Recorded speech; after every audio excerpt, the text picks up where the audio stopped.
Ja, mein Name ist Dr. Holger Scholz. Ich bin hier in Konstanz seit ca. 10 Jahren Je tätig. suis le docteur Holger Scholz. Je suis à Constance depuis 10 ans. Die metallfrei gearbeitet hat, hin zu einer Praxis, die biologische En Zahnmedizin fait, gemacht hat. nous avons lentement évolué depuis l'enlèvement des métaux en bouche jusqu'à la dentisterie biologique. Wir Ärzte mit hier in die Praxis reingenommen hatten, unter anderem den Dr. Mutter. Notre développement nous a amené à accueillir certains médecins, comme le docteur Mutter par exemple, et à recueillir leur retour sur l'efficacité de nos soins dentaires. Und auf diesem Weg sind wir in den letzten Jahren eben immer konsequenter in unserem Verhalten. En quelques années, nous avons amélioré nos procédures et nos compétences. Haben von vielen Kollegen Anregungen aufgenommen und so ein Konzept entwickelt, bei dem wir auf einem möglichst Nous avons pris les conseils de collègues et développé une méthode pour l'enlèvement des métaux en bouche dans les meilleures conditions. befreien können von Metallen, die sie im Mund haben, von Metallresten, die sie im Kieferknochen haben, aber auch von Entzündungen, die im Kieferknochen sind. Nous traitons aussi les inflammations situées dans les mâchoires provenant d'interventions anciennes sur les racines dentaires. Und so haben wir ein mit der Zeit rundes Konzept in dieser Praxis entworfen, das dazu geführt hat, dass wir inzwischen fast ausschließlich Finalement, kranke Menschen Cela nous a amené à nous occuper de patients affectés de pathologies multifactorielles. Patienten Ce sont des gens qui n'ont pas nécessairement des problèmes dentaires avérés, mais qui trouvent en fait une aide réelle avec ce concept de médecine globale environnementale. haben und eben mitbekommen haben, dass wir durch die gemeinsame Arbeit mit den Umweltmedizinern da in vielen Fällen ihnen helfen können. Wir werden von vielen Patienten immer wieder gefragt, ob das Amalgam, das Les patients nous demandent souvent si les amalgames qu'ils ont en bouche peuvent avoir un lien avec leur maladie chronique. Und da muss man grundsätzlich mal zwei Dinge unterscheiden. Zum einen haben wir bei allen Metallen, nicht nur beim Et là, il faut fondamentalement faire la différence entre deux choses, ce qui est le cas pour le mercure par exemple. Zum einen ist es die Frage, ist ein Metall toxisch? Und die andere Frage ist, D'abord, ist es le métal est-il toxique? Et deuxièmement, peut-il générer une réaction immunitaire? Haben wir die Situation, dass es beides ist. Wir haben sowohl eine toxische Avec le mercure, nous nous trouvons dans une situation où les deux aspects sont concernés. Amalgamfüllung frei wird. Nous avons un problème de toxicité, c'est-à-dire que le mercure libéré qui provient d'un amalgame peut générer des situations inflammatoires dans diverses parties du corps, Dass es auch eine immunologische Wirkung hat. mais par ailleurs, le mercure génère aussi une réaction immunitaire, Eben reagiert, dass das Ganze c'est-à-dire que le corps tout entier va réagir pour se débarrasser de ce métal en générant une cascade de réactions immunitaires. Aber das zum Beispiel auch Gold. Mais il y a aussi l'or qui génère un problème de réaction immunitaire bien plus important que le mercure. Aber beim Mais avec le mercure, c'est surtout l'effet toxique qu'il faut considérer. Wir werden häufig von Patienten gefragt, ob es denn notwendig ist, nur oder Les patients nous demandent souvent s'il faut enlever les amalgames ou aussi les autres métaux. entfernt werden müssen und wir sind inzwischen auf jeden Fall so konsequent, dass wir Et là, on est très clair, dans tous les cas, il faut qu'ils retirent tous les métaux, y compris les alliages en or, car on ne sait pas si c'est de l'or pur qui a été posé. Was für eine Legierung das ist. Es ist kein reines Gold. En fait, il n'y a souvent que 60% d'or, ce qui signifie qu'il y a d'autres composants dans la couronne. Gold, der im Maximum bei vielleicht 60% etwa liegt. Das heißt, es sind auch andere Bestandteile da. Insofern entfernen wir sämtliche Metalle aus dem Mund. Was die Schutzmaßnahme angeht, Par ailleurs, nous enlevons tous les métaux avec de hautes mesures de précaution. Gold reicht es aus, Pour l'or, wenn wir den nous posons une digue machen, qui sert de protection mécanique afin de protéger le patient de petits éclats ou de vapeur d'or Es entstehen ou de palladium. Golddämpfe oder Palladiumdämpfe. Das Quecksilber ist ein spezielles Metall. weil Le Quecksilber mercure est un métal particulier. Il est déjà liquide à température ambiante. Ça veut dire qu'il dégage tout de suite des émanations. dass Quecksilberdämpfe entstehen. Le problème de l'amalgame, c'est cette émanation de mercure quand on pose ou enlève l'amalgame chez le patient, ou quand il mange quelque chose d'acide ou de chaud, ou quand il grince des dents. C'est pourquoi il faut davantage prendre de mesures de précaution, et notamment considérer ce que le patient va respirer. C'est un peu différent avec l'enlèvement des alliages en or, par exemple.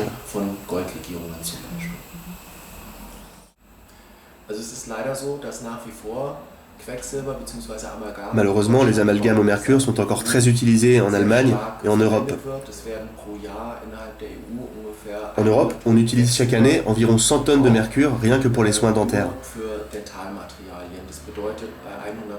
Il faut savoir qu'un amalgame contient environ 50% de mercure, ce qui veut dire qu'il y a environ 200 tonnes d'amalgame au mercure qui sont posées chaque année en Europe, Allemagne incluse. Et il semble que ça ne va pas diminuer. wenn ich so mich im Kollegenkreis umhöre.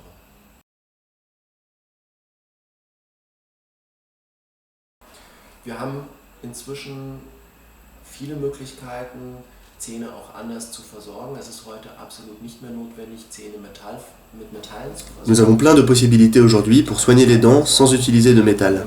Das Problem ist oder die Herausforderung ist, dass alle Materialien, die bioverträglicher sind, Le problème est que les matériaux biocompatibles doivent être travaillés de manière extrêmement propre. Amalgamfüllung lege und selbst wenn ich sie nicht besonders gut lege, dann ist es so, dass die Bestandteile, also Quand je pose un amalgame au mercure, même si je ne le pose pas très bien, ce métal est tellement toxique qu'aucune bactérie ne viendra se mettre en contact avec lui. Ce qui signifie qu'il n'y a, pour ainsi dire, aucun risque de nouvelles caries avec ce type de plombage. Quand je pose un plombage biocompatible, c'est-à-dire du biocomposite, les bactéries aiment en quelque sorte ces matériaux.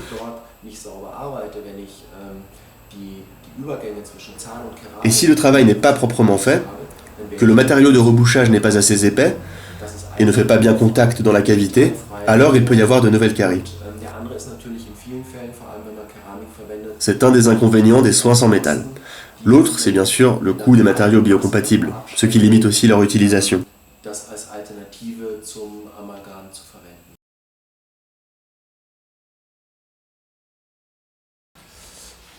Auch wenn wir in die Ausbildung der Studenten gucken, dann ist es heute nach wie vor so, dass dort nicht gelehrt wird. Quand on regarde ce qu'apprennent les étudiants en dentisterie, ils ne sont, à part dans certaines universités, pas au courant des mesures de précaution qu'il faut prendre lors de l'enlèvement des amalgames.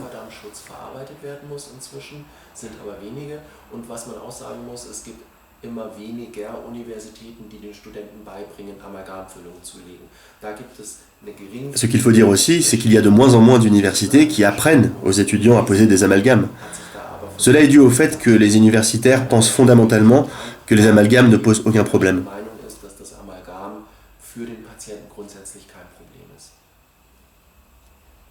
Eine häufige Frage, die wir von Patienten bekommen, ist... Très souvent, les patients nous demandent si les implants en titane qui leur sont proposés par nos collègues sont un problème potentiel.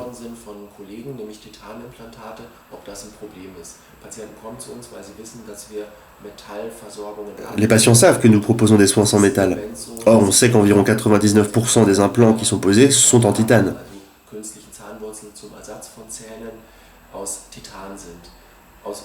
De notre point de vue, on a avec le titane au moins autant de problèmes qu'avec les autres métaux. Wir haben zwar keine Allergien auf Titan, das ist das, was Patienten, wenn sie zu ihrem Zahnarzt gehen, immer hören, dass der Zahnarzt sagt, da gibt es keine Allergie, das ist kein Problem, das kann man verwenden. Das ist grundsätzlich richtig. Es gibt so gut wie keine Allergien gegen Titan. Das Problem ist aber, dass... Le titane ne génère pas d'allergie. C'est ce que leur dit leur dentiste, et c'est exact. Mais environ 50% de la population réagit à l'oxyde de titane émis lors du contact entre le titane et les tissus, et développe ensuite une réaction inflammatoire que l'on peut mesurer. C'est vraiment quelque chose que l'on peut objectiver.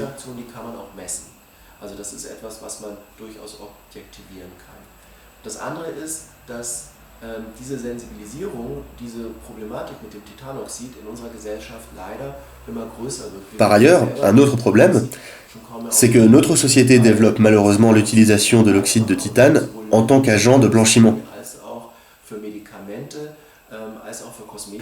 On le trouve désormais un peu partout, dans certains aliments, dans des médicaments, des cosmétiques. Ce qui veut dire que nous sommes de plus en plus souvent en contact avec l'oxyde de titane, sans savoir quelles en seront les conséquences dans 5, 10 ou 15 ans. Il existe des alternatives aux implants en titane. Ici, nous conseillons des implants en céramique.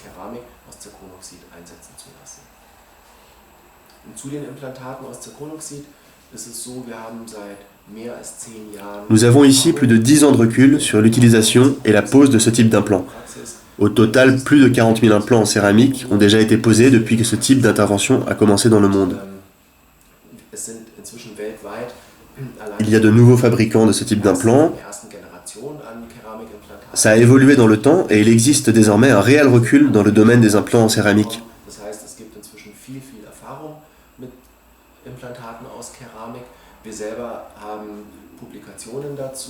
Nous avons également publié sur ce sujet. Nous avons présenté nos travaux dans de grands congrès. Et dans tous les cas, nous conseillons de ne pas poser d'implant en titane, mais plutôt en céramique.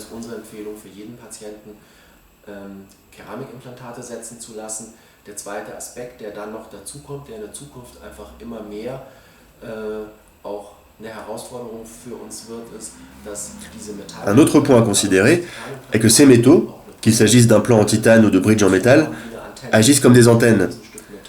Des études scientifiques ont démontré que ces signaux augmentent de 500 à 700 fois dans notre cerveau les signaux radio haute fréquence que nous subissons quotidiennement.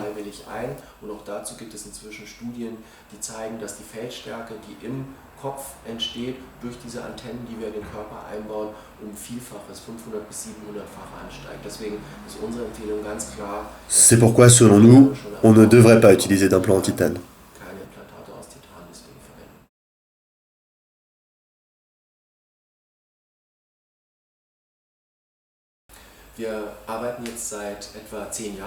Nous travaillons depuis maintenant 10 ans avec le docteur Joachim Mutter.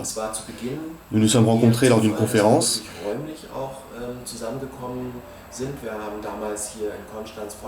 Il cherchait un endroit pour exercer car l'université de Fribourg ne souhaitait plus développer ses travaux de recherche en médecine environnementale.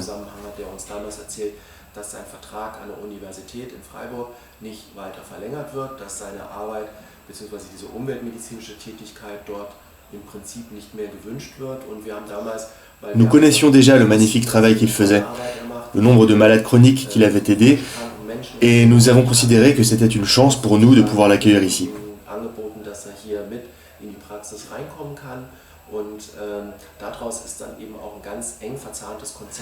Nous savions par ailleurs que le travail de dentisterie que nous proposons est bien plus efficace dès lors qu'il est combiné à la médecine environnementale. Il est évident que l'on doit retirer les amalgames au mercure. Ça améliore très vite tous les patients, ce qui est déjà un tout petit pas vers la santé. En fait, le corps est souvent intoxiqué par un amalgame qui a été posé 30 ans plus tôt. Dans bien des cas, on ne peut pas attendre que le corps élimine tous ces toxiques. Il faut l'aider. Nous devons donc faire appel à la médecine environnementale pour enlever ces poisons. C'est là que nous avons saisi cette chance, il y a quelques années, de travailler avec le docteur Mutter. Par ailleurs, le docteur Mutter savait d'expérience, à travers ses approches thérapeutiques et les résultats obtenus, que ces traitements étaient beaucoup moins efficaces sans soins dentaires spécifiques permettant de nettoyer la cavité buccale. Nous avons alors décidé de travailler ensemble. À partir de là, nous avons développé un concept encore plus important. Nous sommes devenus de plus en plus exigeants dans nos pratiques et nous avons pu constater les réels bénéfices sur les patients.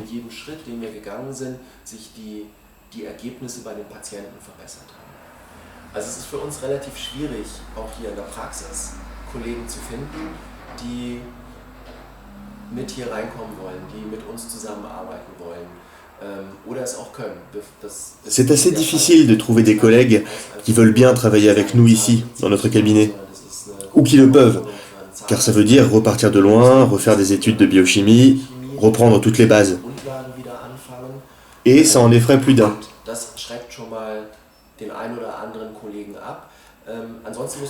En fait, il est plutôt rare que, dans d'autres cabinets, nos collègues pratiquent la dentisterie globale.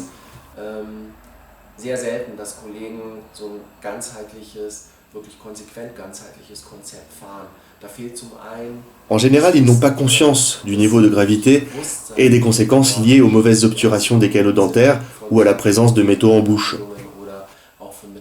La réalité avec ces métaux, c'est qu'on a une vraie intoxication dans le corps. Bien sûr, elle n'est pas la même chez tout le monde. Souvent, on ne s'aperçoit que 20 ans ou 25 ans plus tard de l'effet toxique de ce que nous avons posé chez un patient.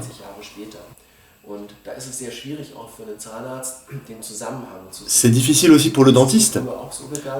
Autrefois, je ne voyais que 2 ou 3 patients venant dans le cadre de traitements globaux environnementaux. Je ne travaillais pas avec un médecin environnemental. Et pour ainsi dire, le patient venait et repartait et c'était tout. Je considérais que son problème était réglé.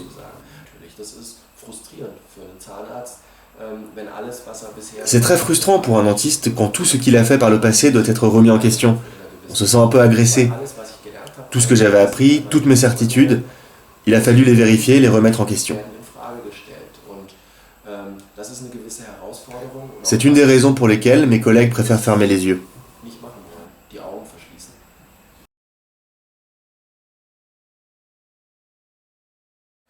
Unsere Patienten kommen im Prinzip aus der ganzen Welt. Natürlich ist es so, dass die Mehrzahl der Patienten erstmal aus Deutschland kommen, wobei wir aus dem direkten Umkreis hier in Konstanz eher weniger Patienten haben. Nos patients viennent du monde entier.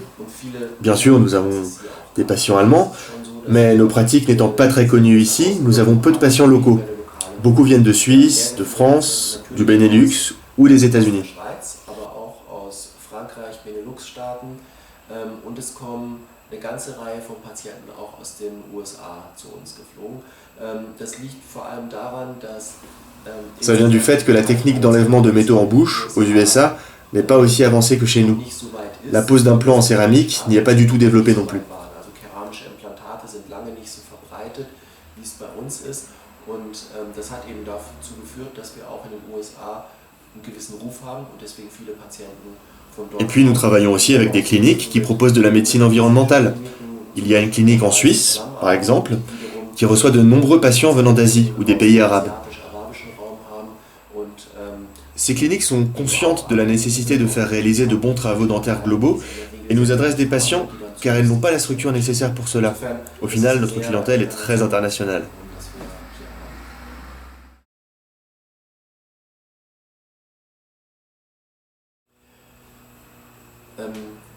Cela fait donc environ 10 ans que nous faisons de la dentisterie biologique basée sur l'étiologie de la maladie. Mais je sais que nous pouvons et devons encore nous améliorer.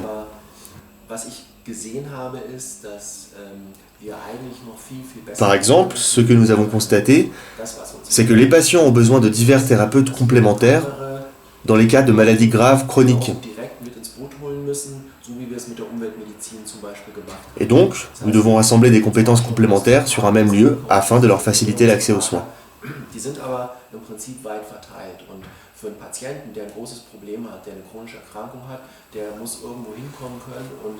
Pour le patient affecté d'une maladie chronique, il ne faut pas qu'il fasse des centaines de kilomètres pour accéder aux divers soins dont il a besoin, car il est déjà épuisé. Il faut que nous puissions lui fournir la globalité des soins dont il a besoin en un seul et même lieu.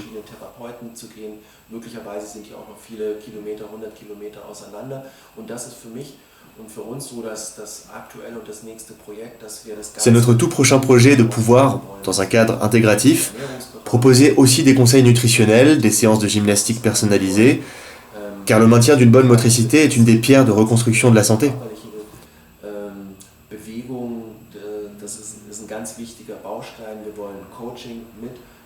Nous voulons proposer du coaching. En fait, il y a de nombreuses choses à faire qui sont essentielles pour mieux aider les malades chroniques. Mais il faut les rassembler sous un même toit pour qu'elles leur soient plus facilement accessibles et surtout plus bénéfiques pour eux en un temps plus court.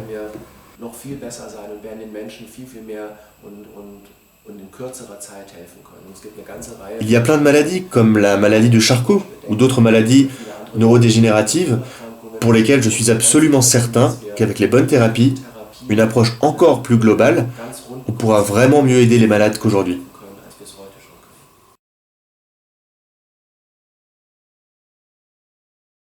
Ich bin mir ganz sicher, dass wir auch für Menschen mit ALS etwas tun können. On peut vraiment faire quelque chose pour ces malades. Nous avons reçu dans ce cabinet ces tout premiers patients il y a environ 10 ans. Et à l'époque, les pronostics n'étaient pas bons concernant cette maladie.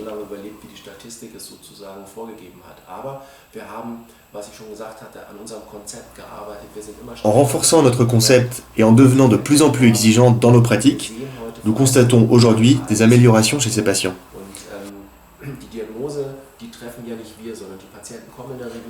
Pour les malades de Charcot, le diagnostic est souvent validé au préalable par un ou deux hôpitaux.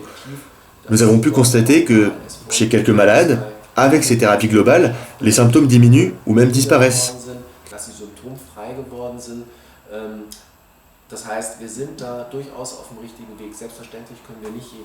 Ce qui signifie que nous pensons être vraiment sur la bonne voie avec ce type d'approche.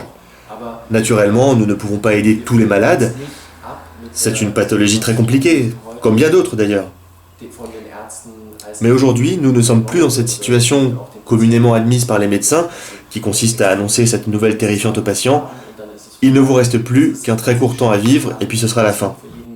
C'est aussi pour cela que nous devrons proposer du coaching dans notre pratique future. Car la peur du patient contribue forcément à le maintenir dans sa maladie. Et c'est juste ce dont nous n'avons pas besoin. Nous avons vu des améliorations chez les patients souffrant d'une maladie de Charcot dès lors qu'ils sont correctement accompagnés, et c'est ce qui nous motive à réfléchir à notre projet futur.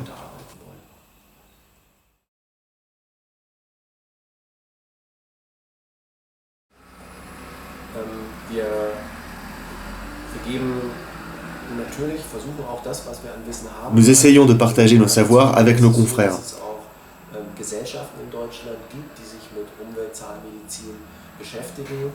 En Allemagne, il existe une université de dentisterie environnementale. Je rencontre donc des confrères qui sont en principe intéressés par la dentisterie holistique environnementale.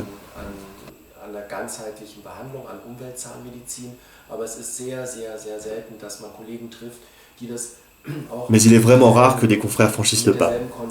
C'est franchement dommage car le besoin est immense.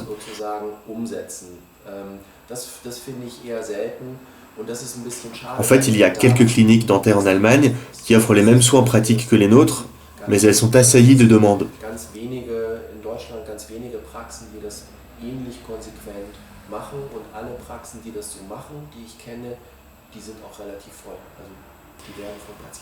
Et ce sera pire dans le futur, car les maladies chroniques ne cessent d'augmenter.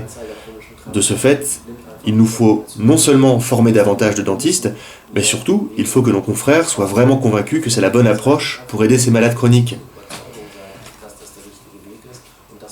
Il ne faut pas considérer l'enlèvement des métaux en bouche comme un dernier recours, mais au contraire, que les métaux ne devraient tout bonnement pas être utilisés.